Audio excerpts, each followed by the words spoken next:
আজ কথা বলবো আমি আর আমার প্রিয় কিছু সিমটমস, যেগুলো আমাকে ছেড়ে যেতেই চায় না, ওরা সবসময় আমার সাথে একদম লিপ্টে থাকতে চায়।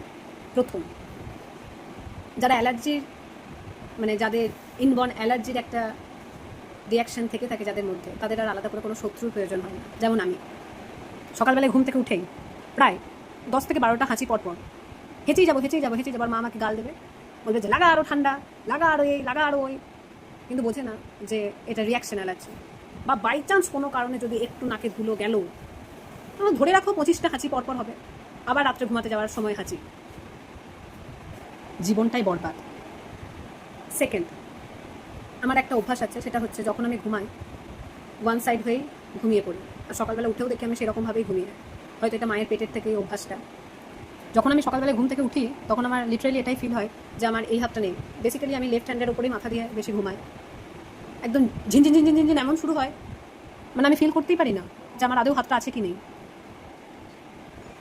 থার্ড, যখন অতিরিক্ত আমার টেনশন শুরু হয়ে যায় কোনো কারণে, সেই ফিলিংসটা কাউকে বলে বোঝাতে পারবো না। হোল বডি আমার পুরো একদম ঠান্ডা হয়ে যায়, আমি ফিল করতে পারি পুরো কুল হয়ে গেছি আমি, একদম পুরো ঠান্ডা।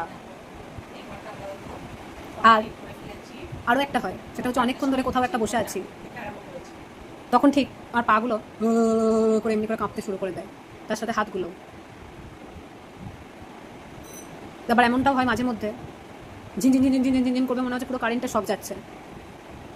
আমার মতো তোমাদেরও কাদের কাদের এরকম হয় জানিও।